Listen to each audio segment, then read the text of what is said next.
Alrighty, men, here's a quick and dirty intro to databases. Alright, what is it? Obviously, it's a tool that stores data, but what's cool about it is how much data it can store, and then how easy it is and powerful to pull information out of that. Because it lets us not just create it, but read, update, and delete that data. Some simple examples are going to be like a filing cabinet or a phone book, just a place where you store info.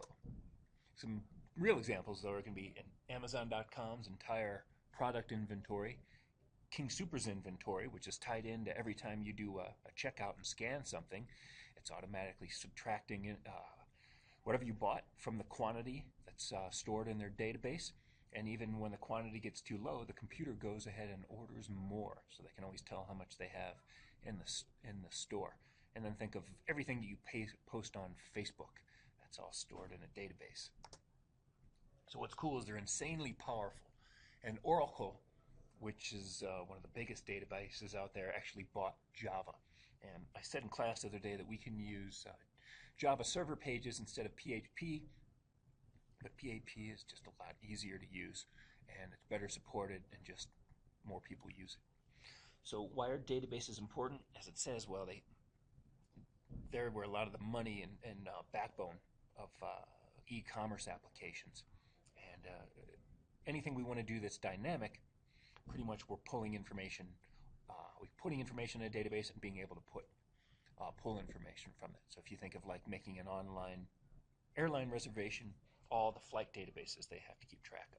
So the database acts as persistent storage, like the memory, although I don't want you to be confused with memory with RAM. So there's two components that we need to learn, the schema and the data. The schema, which is the model or plan, kind of like the way we organize all the data in there. The sample we're going to use, I believe, is a collection of movies. So we could store infinite amounts of information about movies, such as title, release year, cast, etc., etc., etc. So we have to somehow organize it. Our schema is going to be a little more straightforward. We're just going to store the title of the movie and the release year. So that's kind of what we got going on.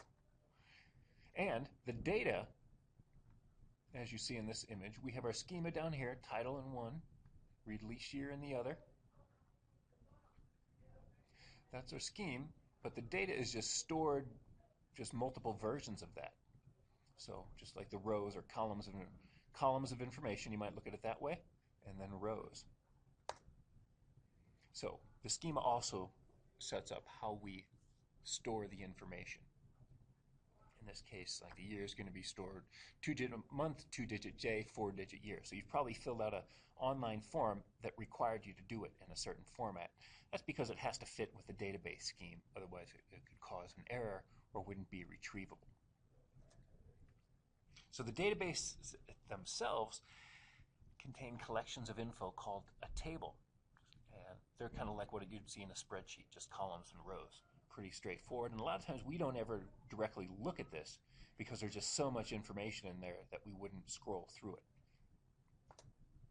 And then each table has its own name. So I think the one we're going to use in our database will have a table that has title and year. That's going to be our scheme from a few slides back.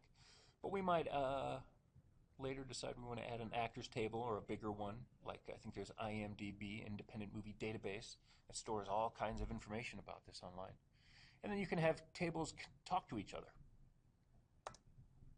Now we're using mysql, or mysql as it's properly pronounced, which is very popular. It's free, and there are lots of different versions of it.